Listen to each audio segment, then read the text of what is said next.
The morning sun glinted off the polished chrome of luxury cars lined up outside the Lakeside Country Club.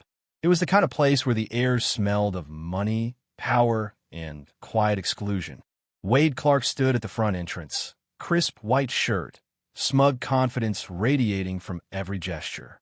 When he saw the man approaching, mid-50s, calm stride, leather portfolio in hand, his expression hardened. "Listen up, black boy. Know your place. This entrance is for white members only." His voice cut through the air like a blade. The man stopped, his face composed, the sunlight catching the gold band of his wedding ring. He said evenly, "Sir, I'm here for the 12:30 event." Clark sneered. "Can't you read? Or are you too dumb to understand English?" With a sudden jerk, he grabbed the portfolio and ripped it from the man's hands. Papers flew like startled birds, scattering across the pavement. Then Clark shoved him, both palms to the chest. The man didn't fight back. He simply steadied himself, brushed the dust from his khakis, and met Clark's eyes. "You have no idea who I am." Clark laughed, turning away as if the matter were beneath him. "You want handouts? Free food? That's what your kind does. Not my club." Before the man could respond, two police cars rolled through the iron gates. Tires crunched over gravel, lights flashing silently in the morning sun. Clark straightened, pointing toward his target. "That man's trespassing," he said into his radio. "Got aggressive when I told him to leave." Officer Troy Scott stepped out of the first car, a man built like the job had hardened him. 12 years on the force, 6 complaints for excessive force, all dismissed. His hand hovered near his belt as he surveyed the scene. Papers littered the ground. Clark at the door. The calm black man standing still. "What's the situation?" Scott asked. "That man," Clark said, "refused to leave. Shoved me when I told him this was members only." The man opened his mouth, but Scott cut him off sharply. "Sir, I need you to stay quiet. Don't move. Don't speak." The second officer, Detective Dean Reed, circled around. Older, 28 years on the force. He'd seen scenes like this before. White neighborhoods, nervous callers, black men just existing where they weren't expected. He looked from Clark to the man, to the papers on the ground. "He touched you." Clark nodded. "Shove me." "That's assault." The man's jaw tightened, but he stayed silent. His breathing was slow, deliberate. He looked like someone trained for this kind of injustice, someone who knew that calm was his only weapon. Scott took a step forward. "Sir, I'm going to need you to turn around. Hands behind your back." "Officer, if you just let me explain." "Turn around now." The man obeyed. His eyes swept across the parking lot, the marble steps of the clubhouse, the shimmering lake beyond. It was as though he were memorizing every detail, every angle, every witness. Scott drew the cuffs, the metal glinting in the light. Cars began arriving, early guests in summer suits and floral dresses. They slowed, watching. Phones lifted, recording. Reed hesitated. "Troy, maybe we should." "I've got this," Scott snapped. He grabbed the man's wrist and yanked it behind his back. The first cuff clicked. The man didn't resist. His voice, when it came, was steady and clear enough for everyone to hear. "My name is Trent James. I'm a United States Senator, and you're making a mistake." Scott laughed, securing the second cuff. "Sure you are, buddy. And I'm the president." A few onlookers exchanged glances. Someone whispered, "Did he say senator?" More phones came up. The small crowd grew, 5, 10, 15 people now.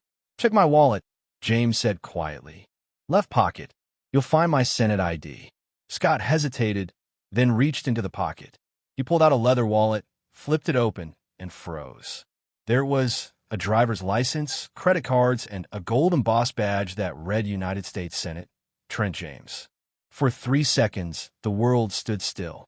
Clark broke the silence. "That's fake. Has to be. Look at him. Does he look like a senator to you?" Reed took the wallet, studied the badge, tilted it toward the light.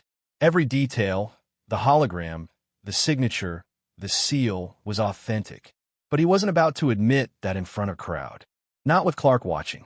"These things can be faked," Reed said loudly. "We'll verify at the station." A woman in the crowd shouted. "He just told you who he is. Check your computer." "Ma'am, step back," Scott barked.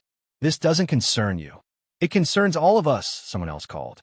"Sir, If you interfere, I'll arrest you too, Scott warned. The crowd fell silent again, but their phones kept recording. James spoke softly, his calm unshaken. Officer Scott, Detective Reed, I understand you're doing your job, but I'm asking you. Check your system. Run my name. It'll take 30 seconds. Reed hesitated, torn between pride and the eyes of 20 strangers.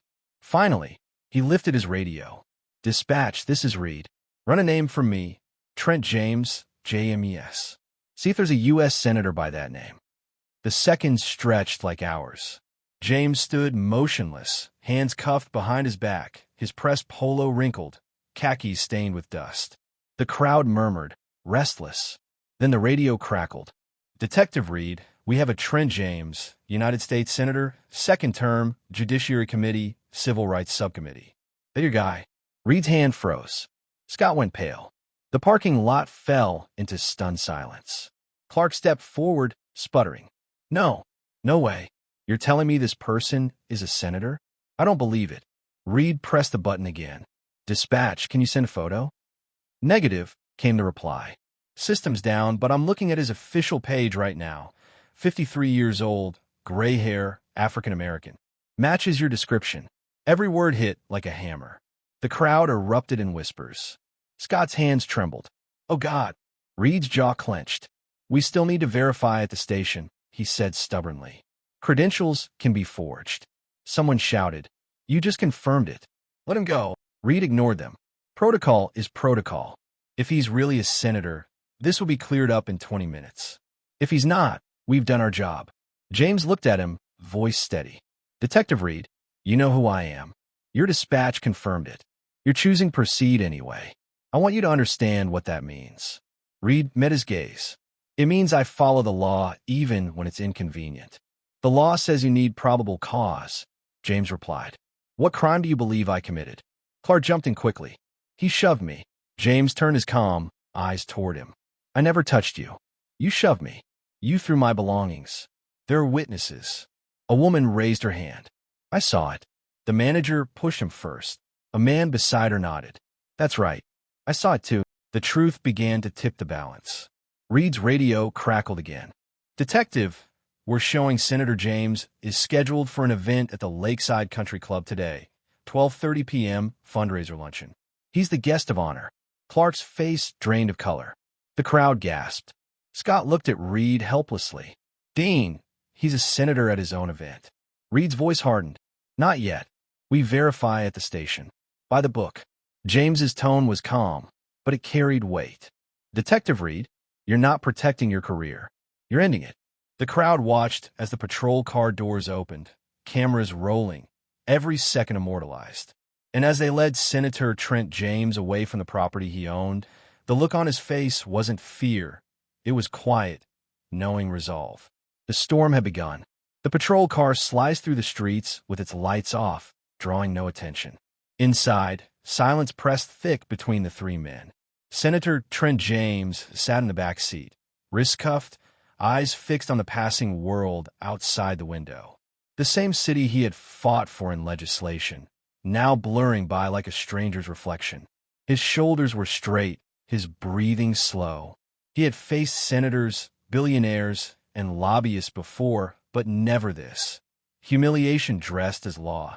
Officer Troy Scott's knuckles tightened around the steering wheel. He could feel sweat under his collar. Every so often, he glanced at the rearview mirror, catching the calm, unreadable eyes of the man they had just handcuffed. Detective Dean Reed sat in the passenger seat, jaw set, the radio quiet on his lap. This is procedure, Reed finally said, his tone clipped, defensive. We're not targeting you. From a back seat came a voice smooth as tempered steel. You know that's not true. Reed didn't respond. He stared out the window, jaw working. We follow protocol, he said after a pause. No, James replied evenly. You follow Wade Clark's lies. Scott swallowed, his throat dry. He didn't want to be part of this. He wanted to believe the man in the back seat was bluffing, that this would all wash away in the paperwork. But deep down, he knew. He'd seen the badge, the reaction on Reed's face, the silence from dispatch. They'd crossed the line. The station came into view, An aging brick building with a faded American flag hanging limp out front. A place that had seen too many bad arrests and not enough accountability. Scott parked in the lot and stepped out, forcing his expression into something resembling authority. "Watch your head," he said quietly as he opened the door. Senator James stepped out without resistance. The metal bit in his wrists, red marks forming on his skin. The summer heat pressed down hard. He looked up at the building, expression unreadable, and walked forward with measured calm. Inside, the fluorescent lights buzzed like hornets. The faint smell of coffee and floor polish hung in the air. The desk sergeant looked up and froze. "Is that?" Reed cut him off sharply. "We need a holding cell. Pull up his file, full background check." "But sir, I think that's—" "Just do it." The sergeant hesitated, then nodded toward the hallway. "Cell 3. As they escorted him through the corridor, conversation stopped in every room they passed. Two officers in the break room looked up from their lunches, jaws slack. One of them fumbled for his phone until Reed snapped, "Put that away now." The officer obeyed, but his eyes followed the senator all the way down the hall. Cell 3 was small, concrete walls, a metal bench, one toilet, a fluorescent light that hummed overhead. The air was stale, thick with old sweat and something metallic. Scott unlocked the cuffs. "Do you need water?" he asked, almost apologetic. "Not yet," James said. His wrists were raw, the impressions deep. "Let's go," Reed ordered. The door clanged shut behind them. Alone, the senator sat on the cold metal bench. He inhaled slowly, exhaled. Years of courtroom discipline anchored him. He'd trained himself to stay calm under fire, to think while others reacted. He looked around the cell, graffiti carved into the bench, one phrase etched deep: "Justice is a lie." He traced the letters with his fingertips, then folded his hands. Outside, voices carried down the hall. "Dean, this is insane," Scott said. "We need to call someone." "The chief, maybe the mayor." Reed's reply was hard, brittle. "We verify first." "Verify what?" Dispatch confirmed everything. "He's a sitting senator. He's supposed to be at an event in 45 minutes. Then they can wait longer." Their voices faded, replaced by the muffled clatter of phones and keyboards. James could tell from the rhythm of footsteps that the building was stirring. Too much tension, too much awareness. 10 minutes later, the door opened. A woman entered, uniform neat, hair pulled into a bun. Officer Lynn Gray, younger than the others, early 30s. Her face was calm, but her eyes betrayed unease. She held a clipboard. "Senator James," she said softly, "I need to ask a few questions." James nodded. "Of course." She sat on the edge of the bench across from him. "Mr. Clark claims you became aggressive, that you shoved him." "That's not true," James said. "He made physical contact with me. He shoved me and threw my belongings." There were witnesses. Gray wrote quickly, her pen trembling slightly. "The officers said you resisted detention." "I complied with every instruction," James said. "You can verify that through their body cameras." That made her pause. "You seem very calm about this," she said, eyes lifting. "I've spent 20 years as a civil rights attorney and 9 as a senator. I've seen this happen to others hundreds of times. I never thought it would happen to me, but now that it has," he gave a faint, sad smile. "I know exactly what comes next." "And what's that?" "The truth," he said simply. "One way or another." Gray studied him for a long moment, then stood, her clipboard pressed against her chest. "I'll be back." She left. The door locked behind her. James glanced at his watch. 11:45 a.m. In 45 minutes, 300 people would be waiting for him at the country club ballroom, wondering why the guest of honor hadn't shown. Wade Clark had no idea what he had set in motion. Out front, Officer Gray approached the desk sergeant. He was on the phone, voice low but urgent. "Yes, sir, I understand, but he's already in holding." Detective Reed made the call. Gray frowned. "Who are you talking to?" The sergeant covered the receiver. "The chief. He's on his way." "The chief. What?" "Because that really is Senator Trent James, and he's supposed to be at a fundraiser in 38 minutes. Gray felt her stomach drop. She looked down the hall toward the cell where the senator sat, composed and silent. "Does Reed know?" "I told him," The sergeant said grimly. He said to wait. Wait for what? The sergeant didn't answer. He turned back to the phone, his face pale. Gray's hands shook as she pulled out her phone. She opened a browser, typed Senator Trent James. Photos filled her screen. News articles, official pages, a dozen images of the man in cell 3. She clicked one headline. Senator James pushes police reform bill through committee. She scanned the text. The bill aimed to require de-escalation training, mandatory body cameras, and removal of qualified immunity for officers who violated civil rights. Scott appeared beside her, peering over her shoulder. His face went white. Oh, God, Lynn, we arrested the guy writing laws about us. I know, she whispered. We cuffed him. Reed told him he looked like a criminal. Gray closed her phone and straightened. Where's Reed? In his office, Scott said. On the phone. They walked quickly down the hallway, stopping outside Reed's half-closed door. Inside, his voice carried, taut with frustration. I understand the optics, but we can't just let him walk because he's a senator. That's special treatment. A pause, then a quieter tone. No, sir, I'm not trying to make a point. I'm trying to do my job. Another pause. Yes, sir. I'll wait for you to arrive. Reed hung up. When he saw Gray and Scott in the doorway, his eyes narrowed. Something you need? Gray stepped inside, holding her phone. Sir, I reviewed the facts. Mr. Clark's statement doesn't match witness accounts. 3 people said he initiated contact, not Senator James. So, Reed said, leaning back, so we have no probable cause. Trespassing doesn't apply. He was invited. Assault doesn't apply. He never touched Clark. Resisting doesn't apply. He complied with everything. Reed snorted. He could have left when Clark asked. He didn't. That's defiance. That's not a crime. Gray replied evenly. It is when the property owner says so. Gray turned her phone toward him. The property owner is Senator James. He owns 51% of the club. Lakeview Holdings, public record. The room went still. Scott's mouth opened. He owns the club? Gray nodded. As for 18 months. Wade Clark works for him. Reed's face didn't change, but his hand tightened on the desk. That doesn't change anything. Clark manages the property. He has authority. Not over the owner, Gray said. Sir, we arrested a man for trespassing on his own property. Reed turned toward the window. Outside, a white news van pulled into the lot, Channel 7. A reporter jumped out, followed by a cameraman. How did that? Scott started. Someone at the club called them, Gray said. 20 people were recording. It's probably already online. Reed's jaw worked. He looked trapped, but his pride was still louder than his fear. We follow procedure, he muttered. We verify everything. We document everything. When the chief arrives, we'll present our case. With respect, Gray said softly, we did everything wrong. Reed turned, eyes cold. Are you questioning my judgment, officer? I'm questioning the arrest, she said, holding his gaze. The evidence doesn't support it. Then maybe you should go back to patrol and let detectives handle detective work, he snapped. The insult stung, but Gray didn't back down. Senator James asked me to review the body camera footage. All of it. His compliance. Clark's aggression. The witness statements.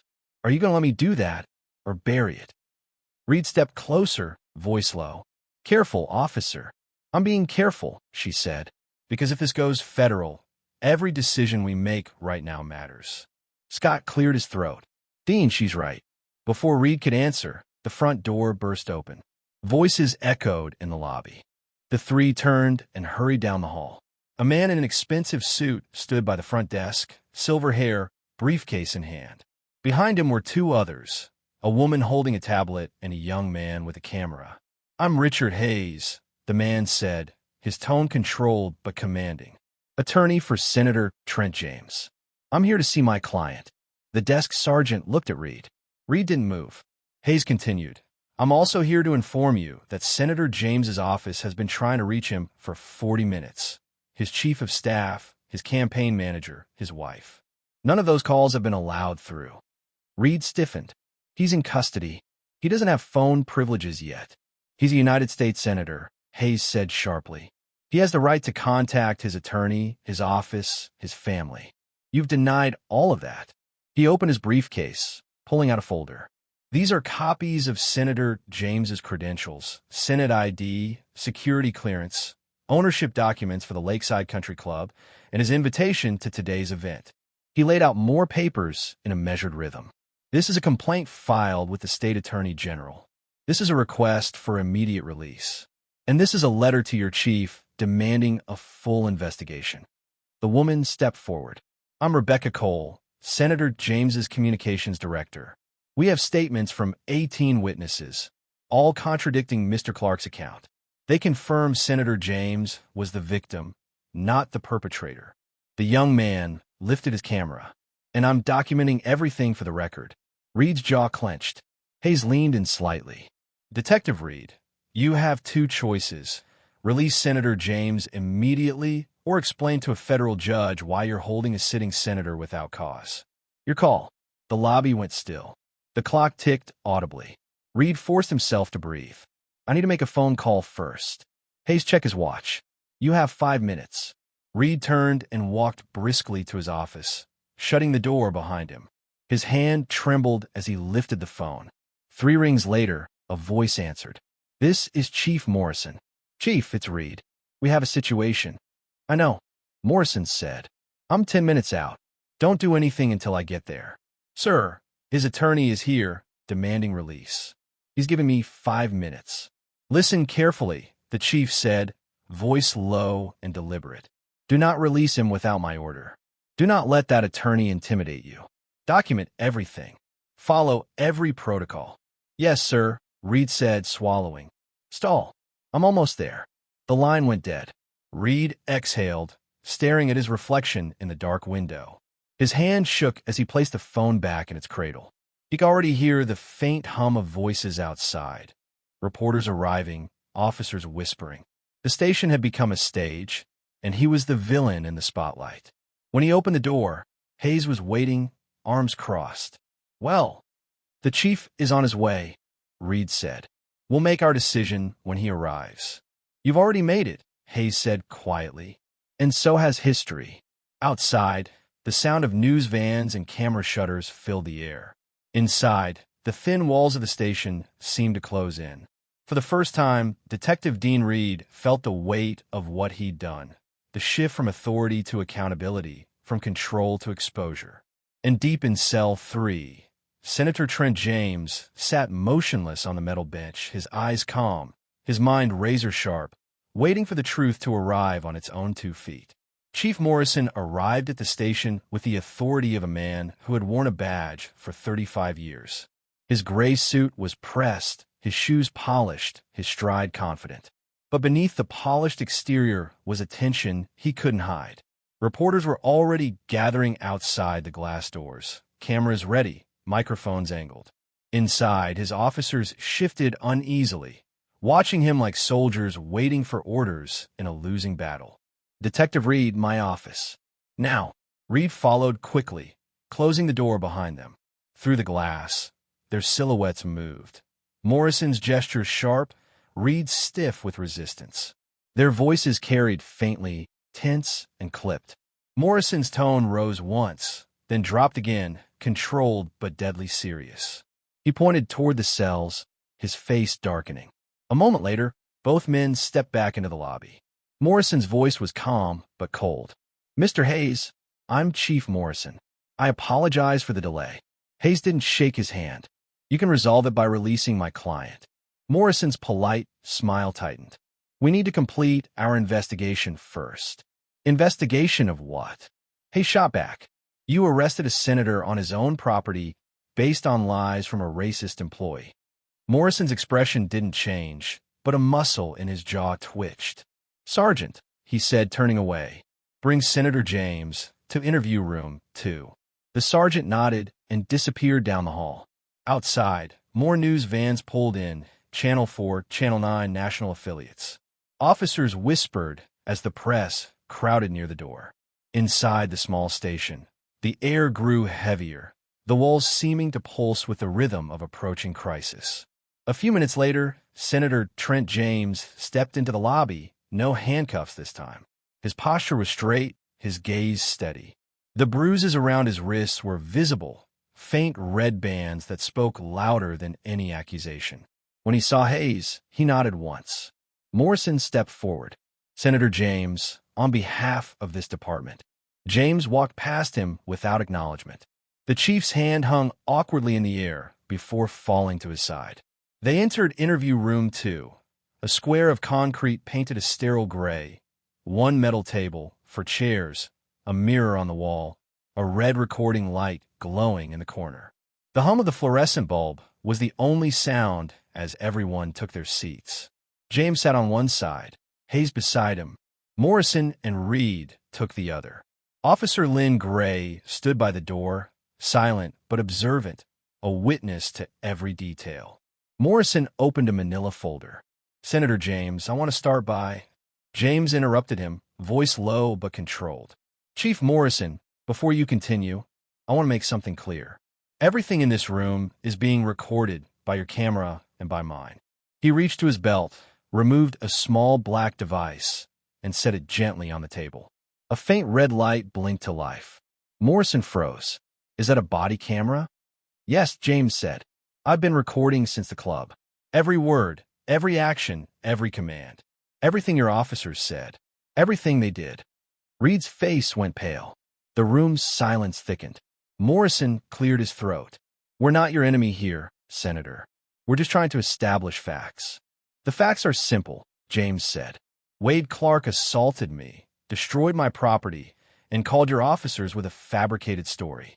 They arrested me without cause, denied my rights, and held me for over an hour. All of that," he gestured toward the blinking red light, "is documented." Morrison flipped through his folder, his composure slipping. "Mr. Clark claims you became aggressive and refused to identify yourself." "Mr. Clark is lying," James said calmly. "I identified myself immediately. I told your officers why I was there. They chose not to believe me." Morrison looked up. "Why didn't you just leave? Avoid the situation entirely?" James leaned forward, his voice like tempered iron. "Why should I leave my own property, Chief? Would you leave your house if someone told you that you didn't belong?" That landed harder than any accusation. Morrison shifted in his chair. "You own the club?" 51%, James replied. "Through Lake View Holdings. 18 months. Wade Clark knows this.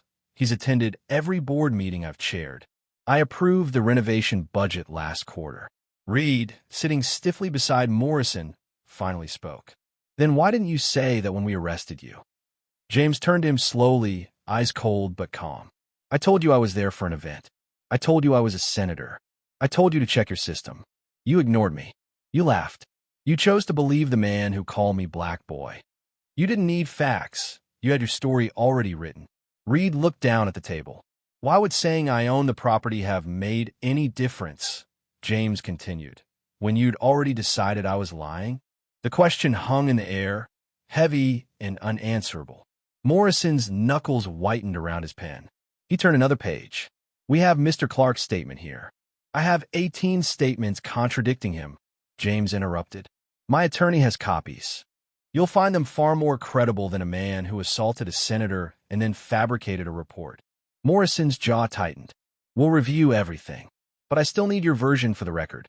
James exhaled slowly. "Fine. Here's my version." He sat upright, his voice steady and deliberate, the cadence of a man trained in the art of testimony. "I arrived at my club at 11:25, 90 minutes early for a fundraiser I was scheduled to host. Wade Clark intercepted me at the entrance, used racial slurs, physically assaulted me, then called the police and fabricated charges of trespassing and assault. Your officers arrived, refused to verify my identity properly, arrested me, humiliated me in front of witnesses, and violated my constitutional rights. And now we're sitting here pretending this is a reasonable investigation instead of a catastrophic failure." The silence afterward was absolute. Morrison closed the folder. "Senator, I understand you're upset." "I'm not upset," James said quietly. "I'm documenting." Hayes placed a hand on the senator's arm, his tone more measured. "Perhaps we should." James shook his head. "No, they want facts. Let's give them facts." He reached into his jacket pocket and placed his phone on the table beside the body camera. "I want to file formal complaints. against Wade Clark for assault and filing a false report, and against Officers Scott and Reed for unlawful arrest, civil rights violations, and denial of due process. Do you have the proper forms? Or should my attorney draft them? Morrison's expression turned to stone, but in his eyes flickered something else, fear. He realized the gravity of what had just been said. This wasn't an angry citizen. This was a senator. Every word from his mouth carried legal consequence. Every silence was an indictment. Finally, Morrison stood. Senator James, you're free to go. The arrest is voided. We'll process the paperwork immediately. James didn't move. Voided? Yes, Morrison said quickly. Charges dropped. You're no longer in custody. That's not what I asked, James replied. I want expunged. Erased from my record, like it never happened. Morrison hesitated. We'll mark it as unfounded. Not good enough, Hayes cut in sharply. We want complete expungement today. Anything less implies the arrest was valid. Morrison looked at Reed, whose eyes were fixed on the floor. I'll need to consult with the city attorney. Then consult, James said. But I don't leave this building until the record is clean. Otherwise, we proceed with federal charges. The room froze. Morrison's jaw tightened, the weight of the situation settling on his shoulders. Finally, he gave a short nod. Fine. 20 minutes. James rose, smooth and controlled. You have 10. He turned toward the door. Officer Gray stepped aside and opened it for him. As he passed, she whispered, Senator. I'm sorry. James met her eyes briefly. Then make it right. He walked down the hallway, Hayes at his side. Reporters pressed against the glass entrance, cameras flashing. Every movement, every breath, recorded, streamed, broadcast.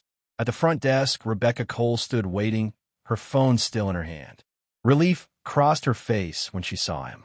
Senator, are you? I'm fine, he said. His tone was calm but resolute. Where are we on the fundraiser? It's 12:45. Guests are seated, waiting. We can still make it. James glanced out the window. The swarm of news vans, flashing lights, microphones, it all felt distant, unimportant. How many witnesses do we have? 18 confirmed, all supporting your account. And video from multiple angles. Good, James said. Send copies to Hayes. File everything with the Attorney General. Make sure every outlet gets it. Already done. CNN and NBC are waiting for a statement. The Washington Post will run the story within 20 minutes. James nodded once. Then we'll let the truth speak for itself. His phone buzzed with missed calls, his wife, his chief of staff, the Senate Majority Leader. But he ignored them all. He looked at Hayes. The expungement? Hayes checked his phone, then smiled faintly. Delivered. Signed by the city attorney and Chief Morrison. The arrest is officially void. James took the document, folded it carefully, and slipped it into his jacket pocket. Let's go, he said quietly. They stepped through the front doors. The cameras exploded with flashes, reporters shouting questions. For a moment, he paused on the steps, breathing in the summer air. The humiliation of the morning still clung to him, but so did something stronger, resolve. The system had tried to break him, and instead, it had revealed itself. He looked back once at the station, its brick walls glowing dull red in the afternoon sun. The same place that had sought to define him now stood as evidence in his story. Then he turned toward the waiting car, his stride unbroken, his head high. The fight was far from over, but the tide had shifted. Truth had a witness now, and it bore his name. The ride back to the Lakeside Country Club was silent. The car glided through the manicured suburbs, past lakefront homes and iron gates that guarded privilege.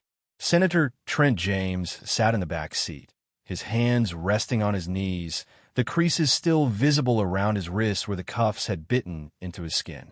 His expression was calm, but his eyes reflected a storm of calculation and quiet fire. Rebecca Cole drove, glancing at him through the mirror. Her voice was tentative. Senator, what do you want to say when we arrive? Nothing yet, he said softly. Let them wait. In the passenger seat, Richard Hayes thumbed through his phone, reading updates from reporters, scrolling through the growing media frenzy. They know Trent. Every outlet has the footage. The crowd at the club's getting restless. If we walk in there, Every camera in the state will be waiting. Good, James murmured. Then they'll see the truth for themselves. As they neared the club, the noise grew. Dozens of cars lined the street. Reporters clustered like vultures at the gates. Camera lights flashed. People called his name as soon as they saw the car. James straightened his torn polo, brushed off his khakis, and opened the door before Hayes could stop him. The sunlight hit him full in the face. Conversations died. Microphones turned his way. "Senator James, can you comment on your arrest?" Someone shouted. He didn't answer. He walked forward, through the chaos, through the crowd that parted slowly, stunned by his composure. The marble steps where Wade Clark had humiliated him only hours ago gleamed in front of him, almost daring him to climb them again. Inside the ballroom, 300 people sat waiting at round tables draped in white linens. Waiters stood frozen by the walls. Conversations halted when he entered. Every head turned. James walked slowly down the aisle between the tables, the sound of his footsteps echoing in the stunned silence. Some guests rose to their feet. Others pulled out phones. A few gasped when they saw the bruises on his wrists, the dirt on his collar. At the front, the head table waited. His nameplate, *** Senator Trent James, ***, stood before an empty chair. He didn't sit. Instead, he walked to the podium, adjusted the microphone, and looked out over the crowd. "Thank you for waiting," he said evenly. His voice carried through the hall, strong but calm. "I apologize for my delay." Murmurs rippled through the audience. He continued, his tone precise, measured like a prosecutor's. "As many of you have heard by now, I was arrested this morning in this very parking lot. Police were called because the club manager claimed I was trespassing." A few gasps. Some people shifted uncomfortably in their chairs. Wade Clark told officers I didn't belong here, that I was aggressive, that I assaulted him. All of that was a lie. He paused, then reached into his pocket, pulling out a small remote. "But I don't expect you to take my word for it." He pressed a button. The lights dimmed slightly as a projector came to life. A massive screen descended behind him, flickering with footage from the club's security cameras. The timestamp in the corner read 11:27 a.m. There he was, walking toward the entrance, calm and collected, portfolio in hand. Then Wade Clark appeared, blocking his path. The crowd leaned forward. The footage had no audio, but the body language told everything. Clark's jabbing finger, his aggressive posture, the moment he tore the portfolio from James's hands. Papers flew across the asphalt. Then the shove, both hands to the chest, forceful enough to make James stumble. The audience gasped audibly. James let the scene play out before pressing the remote again. The footage changed angles, this time from a valet camera. Closer, clearer.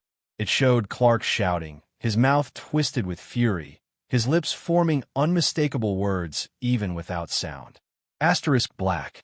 Boy, *. Some guests covered their mouths. Others whispered in disbelief. Then came the arrival of the police cars. The crowd watched as Officers Scott and Reed stepped out, as Clark gestured wildly and pointed at James. The senator on screen stood with his palms open, calm, speaking rationally. They could see him saying his name, * Senator Trent James. * they could see Scott laughing. Then the handcuffs, the arrest, the humiliation. And finally, Clark's smirk as the patrol car door closed, his laughter with the valet. The crowd erupted. Shocked voices, angry cries, gasps of disgust. A woman shouted, "Oh my God!" Another man said, "That's unbelievable." James let the noise swell, then pressed the remote again. The screen went black for a moment, then showed a waveform and a play button. "That was the visual evidence," he said. "Now let's hear the audio." He clicked play. Clark's voice filled the ballroom, grainy but unmistakable. Listen up, black boy. Know your place. This entrance is for white members only. Gasps, murmurs, the sound of disbelief rippled through the hall. James stood still, letting the words hang in the air like a poisonous fog. The recording continued. Clark's insults, the sound of papers hitting the ground, the thud of the shove. Then the officers' voices, Scott's mocking laugh, Reed's sharp tone. "I don't care if you're the president," Scott said on the tape, followed by Reed's laughter. Then the radio chatter, the crowd's protests, James's calm voice repeating, asterisk, I am Senator Trent James. Please verify my identity, asterisk. When the audio stopped, the silence was heavy enough to crush the air. James spoke again, voice steady. This is what happens when lies meet power unchecked. But lies have a way of leaving trails. He clicked again. The screen filled with an email chain. From asterisk Wade Clark to asterisk Officer Troy Scott. Subject asterisk problem body. That senator is coming Saturday. The black one pushing police reform. You know what to do. Make it stick. The date, 3 days before the incident. Another click revealed the response. From asterisk Officer Troy Scott to asterisk Wade Clark. Understood. I'll be on duty that morning. Gasps turned to outrage. The ballroom erupted. Voices overlapping, disbelief, fury. Some guests rose from their chairs. Reporters sprinted to the exits, calling editors. James lifted a hand. The noise faded again. There's more, he said quietly. He pressed the button again. The screen showed another email, this one between Clark and the club's board president, dated 6 months earlier. Clark asterisk. We need to address the ownership situation. Having him as majority shareholder is damaging our reputation. Members are complaining. President asterisk agreed. Legal is exploring options. Keep this quiet. Another chain appeared, messages among board members discussing how to document behavioral violations to justify removing James from ownership. One suggested staging incidents. Another hinted at involving law enforcement, if necessary. It was all there, every conspiracy, every coded attempt to push out the black man who dared to own a seat at their table. This, James said, is what systemic racism looks like in real time. Coordinated, documented, hidden behind polite smiles and dress codes. He let the words sink in. The faces in the audience were a mixture of rage, guilt, and shame. Then he reached down and removed something small from his belt. A sleek black device. And this, he said, holding it up, is my body camera. It's been recording since the moment I arrived this morning. Every word, every action, from every angle. He sat on the podium with quiet finality. You've seen the club's footage. You've heard their voices. Now you'll hear mine. Because I wasn't just there for a fundraiser. I was there to finish an investigation. He paused, scanning the stunned faces before him. For the past 18 months, I've been investigating discrimination at exclusive clubs across the country. The Lakeside Country Club was case number 7. I bought controlling interest specifically to observe what would happen when a black man owned the spaces that once excluded him. A ripple ran through the room. Shock, then dawning comprehension. I documented membership applications, he continued. 47 people of color rejected. 112 white applicants approved during the same period. Every denial justified with vague excuses about fit, culture, or member comfort. He opened a folder and let the printed pages spill across the podium, fluttering like falling leaves. These are the records, the patterns, the proof. He took a deep breath. 3 weeks ago, the FBI's Civil Rights Division opened a formal investigation based on my findings. This morning's incident, he gestured toward the screen, isn't just local news. It's federal evidence. Wade Clark, the club's board, Officers Scott and Reed. Everyone who conspired in this act will face consequences. The ballroom exploded with noise. Some guests applauded. Others yelled. The press rushed out to broadcast the bombshell. Rebecca Cole appeared beside him on stage, whispering urgently. Senator, security's overwhelmed. We need to go. But James shook his head. Not yet. He turned back to the microphone. His voice, though calm, carried the weight of command. I came here for a fundraiser. These people came to support my campaign. They deserve that. He looked over the crowd.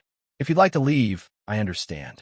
But if you'd like to stay, I'll answer your questions about this morning, about justice, about why I'm running for re-election. Slowly, one by one, people sat back down. The murmurs softened. The energy shifted from outrage to resolve. James took his seat at the head table, the one with his nameplate. For the first time all day, he allowed himself to breathe. Questions began. A woman in her 60s raised her hand. "Senator, why didn't you identify yourself immediately? Why let it escalate?" James considered her question carefully. "Because thousands of black men are treated exactly as I was this morning. But they're not senators. They don't have cameras, lawyers, or national attention. If I had pulled rank right away, the lesson would have been respect power. But the lesson needs to be respect humanity. Every person deserves dignity, regardless of title or race." The applause was slow at first, then built until the entire hall echoed with it. Another question came from a young man near the back. "What happens now to Clark? To the officers?" "Wade Clark," James said, "has already been terminated by the board. He's facing charges for assault, filing a false police report, and conspiracy to violate civil rights. Officers Troy Scott and Dean Reed have been suspended pending investigation. The FBI has seized their body camera footage, phone records, and correspondence. If federal charges are filed, and they could face prosecution under Title 18. A wave of murmurs moved through the crowd. Someone else called out, "And the club? What happens to this place?" James turned slowly, surveying the grand ballroom. The chandeliers, the lake views, the polished marble that had witnessed his humiliation. The Lakeside Country Club will undergo significant changes. The current board is resigning. A new one will be appointed that reflects the diversity of our community. Membership policies will be rewritten. Staff will undergo anti-discrimination and de-escalation training. And we're establishing a $1 million scholarship fund for students of color pursuing careers in law and public service. The applause this time was louder, more sustained. The tension in the room shifted again from outrage to hope. But James wasn't finished. "This isn't just about one club. My Senate subcommittee will hold hearings next month to examine discrimination in private organizations nationwide. Many of these institutions enjoy tax exemptions and federal funding. That ends now. If you benefit from public resources, you don't get to discriminate." The crowd erupted in cheers. Reporters outside began transmitting the story live. Across the nation, headlines were already forming. Rebecca stepped forward, whispering something in his ear. He nodded, then faced the audience once more. "I'm told we have some unexpected guests." The ballroom doors opened. Officer Lynn Gray entered, not in uniform, but in civilian clothes. Behind her were 3 other officers. They walked quietly toward the stage. Gray approached the microphone. Her hands trembled slightly, but her voice was firm. "Senator James," she said, "I was at the station this morning. I witnessed your arrest, and I want to say publicly that what happened to you was wrong. Completely wrong." The room fell silent again. She continued, her voice cracking slightly. "Detective Reed ignored evidence. Officer Scott used unnecessary force. I didn't speak up loudly enough to stop it. I became a police officer to serve my community, to protect people. But this morning, I watched my colleagues violate the rights of a sitting senator. And if they can do that to you, how many others have they done it to? People without your platform, your privilege, your voice." Her eyes swept the crowd. "The 3 officers standing behind me and I are filing formal complaints against Reed and Scott. We're also requesting an independent investigation and demanding that all body camera footage be stored in independent databases so it can't be deleted or manipulated." A standing ovation followed. Some people clapped with tears in their eyes. Others shouted encouragement. James looked at her with quiet respect. When the applause finally faded, he returned to the microphone. "Thank you, Officer Gray. That took courage." He glanced at his phone. A new message from his chief of staff appeared on the screen. Asterisk Clark arrested. Reed and Scott suspended. FBI confirms investigation. Asterisk. He looked back at the crowd. "Ladies and gentlemen, I want to say one final thing before we end." The room stilled again. "This morning I was humiliated, assaulted, and arrested for the crime of being black in a place someone decided I didn't belong. And I'm a United States Senator. I have resources, influence, protection. But millions of Americans face this same treatment every day at stores, schools, workplaces, and streets. They don't have the power I do. They don't have lawyers or cameras. And yet they endure." He paused, letting the truth sink into the silence. So yes, I'm angry. Yes, I demand accountability. But more than that, I demand change. Real change. Not symbolic. Not temporary. We need systems that protect everyone. Training that works. Accountability that lasts. He stepped closer to the microphone, voice low but resolute. I want a country where a black man can walk into a country club, a coffee shop, or his own home without fear. This morning could have broken me. It could have made me bitter. But instead, it reminded me why I fight for justice, for reform, for the dignity every person deserves. His words grew stronger, rising to fill the space. If I don't use my platform, my privilege, my power to change the system, then what's the point of having any of it? So I'm asking you, don't just donate today. Don't just vote next November. Get involved. Speak up. Record injustice. Report it. Refuse to look away. He paused, his gaze sweeping the room. Change doesn't come from the top down. It comes when ordinary people decide they've had enough. When they say, not in my community, not on my watch. The applause began quietly, then spread, building into a roar. People stood, some clapping, some crying, some silent with awe. James didn't bow or wave. He simply nodded once, stepped back from the podium, and walked down the center aisle toward the exit, past the reporters, the donors, and the cameras. Rebecca fell in step beside him, whispering, "That was incredible. We raised $400,000, double our goal." James barely heard her. He was looking down at his phone, where breaking news alerts filled the screen. Senator Trent James exposes racist conspiracy at country club. FBI expands investigation into police misconduct. White House calls for federal review of private club discrimination. He slipped the phone into his pocket, the noise of applause still echoing behind him. "It's not about the money," he said quietly. Rebecca smiled faintly. "I know, but it helps." James's expression softened. "Yeah," he said, "it helps." Outside, cameras waited. Reporters shouted questions. The sunlight gleamed off the marble steps, the same steps where humiliation had begun. This time, as he stepped into the light, it wasn't shame that followed him. It was truth.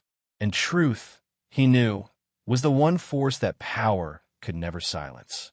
The applause still thundered through the ballroom as Senator Trent James stepped away from the podium, but he didn't hear it as triumph. To him, it was the sound of something deeper, shock, awakening, the tremor that precedes real change. The lights above glimmered against the tears of strangers, and though the room overflowed with voices, he felt a rare stillness inside.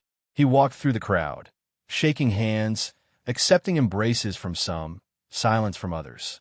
Some guests looked at him with admiration, others with guilt, but all were witnesses.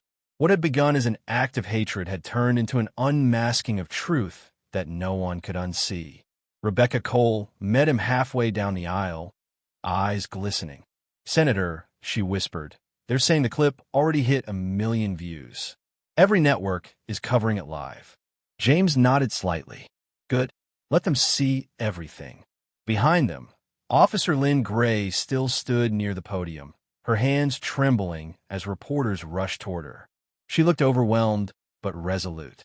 James paused, turned back to her, and gave her a simple nod of acknowledgement, a quiet gesture that carried more weight than applause. Then, to his surprise, the crowd began chanting her name. "Gray! Gray! Gray!" The woman who had once stood silent in the face of injustice now stood before hundreds, her truth ringing louder than any badge. When the noise subsided, James returned to the microphone. "Thank you again, Officer Gray," he said, voice clear and strong. "Courage isn't about never making mistakes. It's about facing them. It's about standing up when silence feels safer. What you did today gives me hope that reform isn't just possible, it's inevitable." The crowd roared once more, but James's phone vibrated in his pocket. He pulled it out discreetly. A message from his chief of staff flashed across the screen. "Clark arrested. Reed and Scott suspended. FBI confirms investigation." For a moment, he closed his eyes, letting out a breath he hadn't realized he'd been holding. Then he looked back at the audience. "I've just received confirmation," he said, holding up his phone. "Wade Clark is now in custody. Officers Scott and Reed have been suspended, and the FBI is expanding its investigation into the broader network of misconduct." The news spread through the room like a spark through dry grass. Some people gasped. Others cheered. A few simply stared, wide-eyed, as though witnessing history shift beneath their feet. James allowed the noise to swell and fade before continuing. What happened today wasn't about one bad manager or two careless officers. It was about a system that allows prejudice to masquerade as procedure, that protects arrogance under the guise of order. And today, that system cracked. Because sunlight, he said, his voice deepening, is still the best disinfectant. He leaned slightly toward the microphone, lowering his tone to something intimate, almost confessional. "This morning, I was humiliated. I was assaulted. I was arrested. And for what? For the crime of being black in a space someone decided I didn't belong. And I'm a United States Senator. I have power. I have protection. But millions of Americans, millions, do not." The room was utterly silent. Every word seemed to hang in the air, alive, almost physical. They face what I face today, without cameras, without witnesses, without the privilege of being believed. And they carry it quietly every day in stores, schools, offices, on sidewalks, in their own neighborhoods. He paused, his voice tightening. They're told to comply, to stay calm, to survive. But surviving isn't justice. Survival is the bare minimum of humanity. Justice demands more. He looked out at the sea of faces, some nodding, some weeping, some simply staring at him as though seeing the world differently for the first time. "So yes, I'm angry," he said, "and I should be, because anger is not hate. Anger is a signal that something sacred has been violated. Anger is what builds movements, what forces nations to look in the mirror."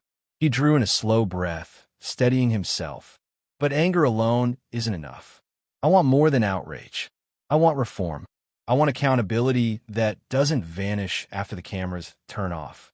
I want a system where justice isn't selective, where accountability isn't optional, and where the color of your skin doesn't decide the outcome of a conversation with the police."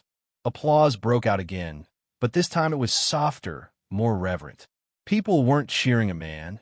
They were affirming a truth that had finally been spoken aloud. He continued, voice quiet but resonant. "I want a country where a black man can walk into a country club, a coffee shop, a bank, or his own home without fear. A country where dignity isn't conditional. Because this morning, I learned something that years in the Senate never taught me. How quickly status can vanish when prejudice takes its place." His voice dropped lower, calm, but edged with conviction.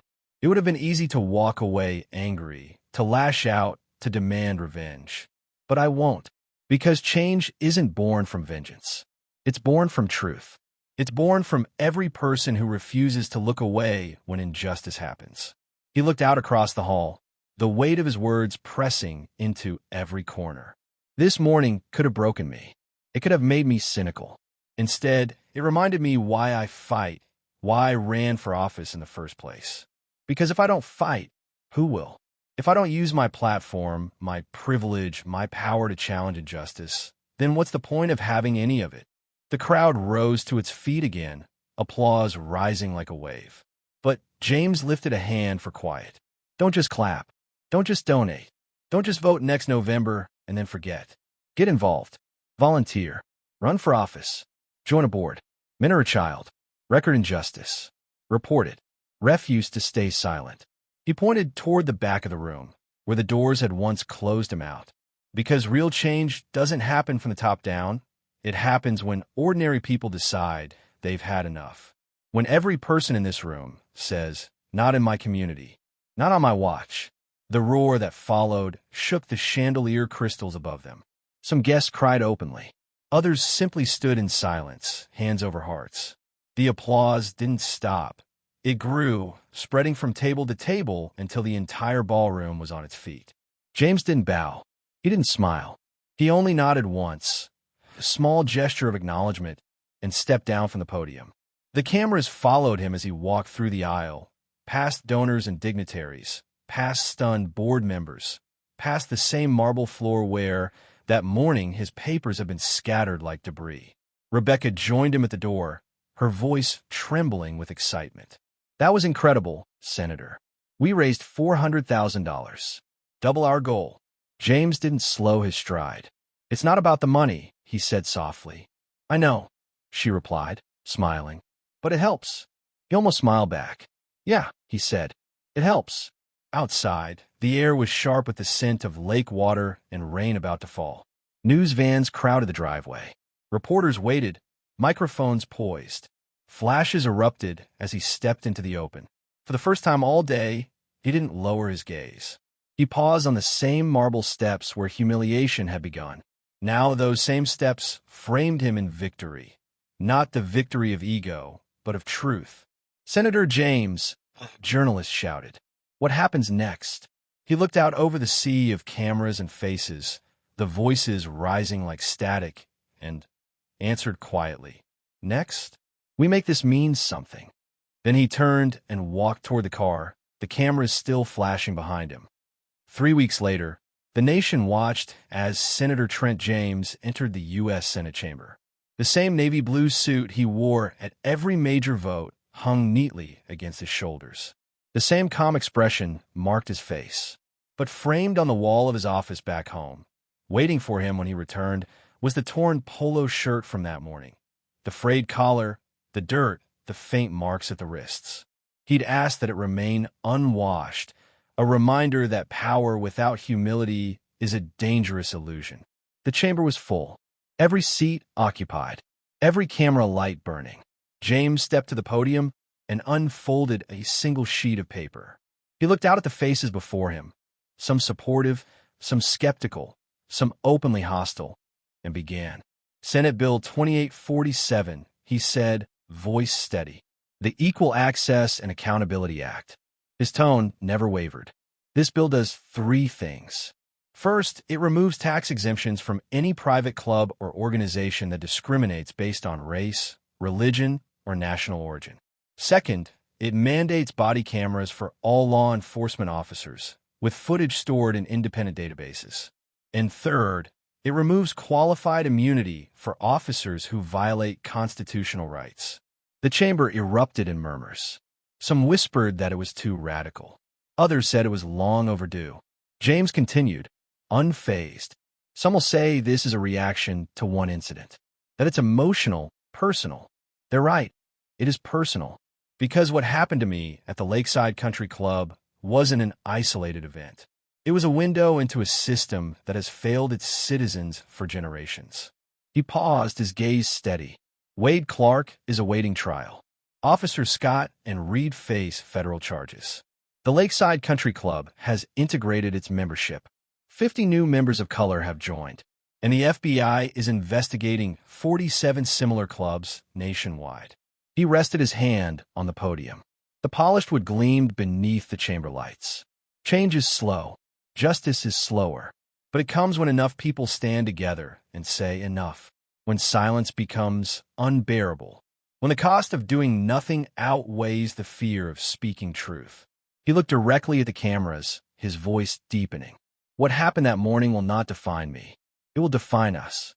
Because what we do now, what laws we pass, what systems we build, what truths we choose to confront, will decide what kind of nation we leave behind."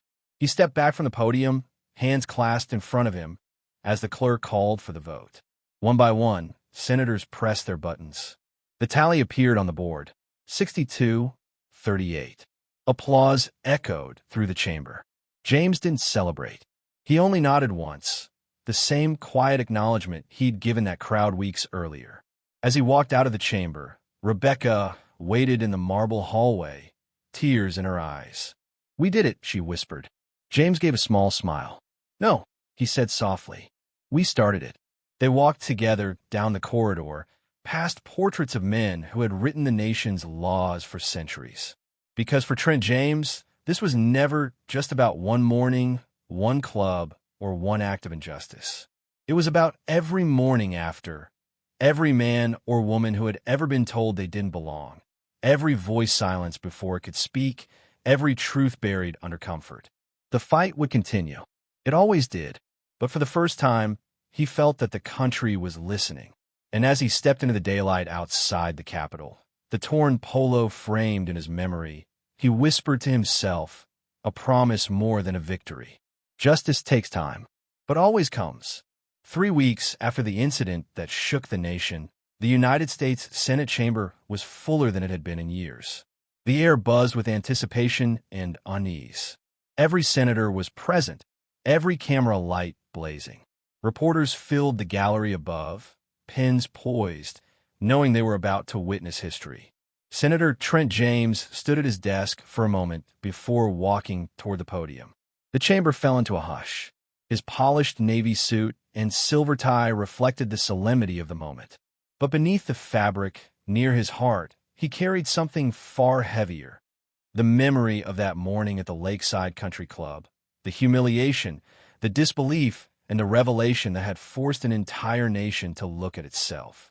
Behind closed doors in his office, a single framed relic hung on the wall, his torn polo shirt from that morning. The collar frayed, the khakis stained, the faint imprint of handcuffs still visible at the wrists. He'd refused to have it cleaned or repaired. It wasn't a symbol of pain anymore. It was proof of endurance. When he reached the podium, the cameras focused in. His face was calm, composed, but his eyes carried a fire that no act of power could extinguish. He unfolded a single sheet of paper, glanced at it once, then looked up at the room.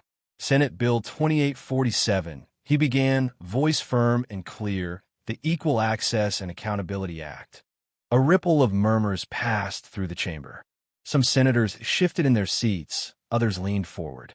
This bill, he continued, is born from a truth too many Americans know, and too many others still deny.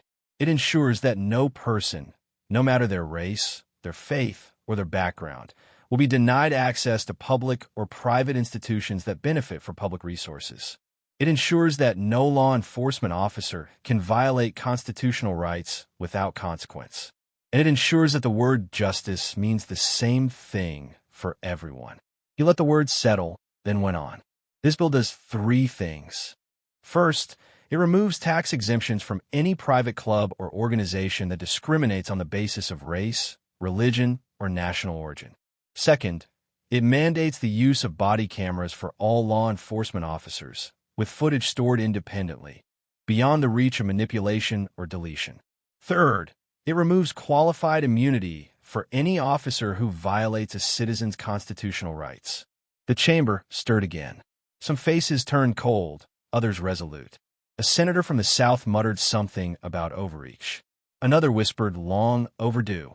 James's voice grew steadier, his conviction resonating with every syllable. Some will call this radical. Some will say I'm overreacting to one incident. But this is not about one morning or one man. This is about a system that has been broken for generations. What happened to me at the Lakeside Country Club was not an exception. It was a window into what millions experience every day. It was a reminder that power too often protects itself instead of the people it serves. He paused, scanning the chamber. When I was handcuffed that morning, standing in the parking lot of a property I owned, surrounded by people who thought my presence was a threat, I realized something profound. Power and prejudice can coexist comfortably until accountability enters the room. And that is what this bill brings, accountability. His words hung in the air, heavy with truth. Even those who opposed him could not look away. Wade Clark is awaiting trial, he said. Officers Troy Scott and Dean Reed are facing federal charges for false arrest and civil rights violations. The Lakeside Country Club has integrated its membership. 50 new members of color joined last week. And the FBI has opened investigations into 47 similar institutions across the country. He took a breath. That is not vengeance. That is justice. And justice, he said quietly, is not optional. It's the foundation of democracy. Across the chamber, senators who had once dismissed him now leaned forward, listening. Others stared into the distance, unwilling to meet his gaze.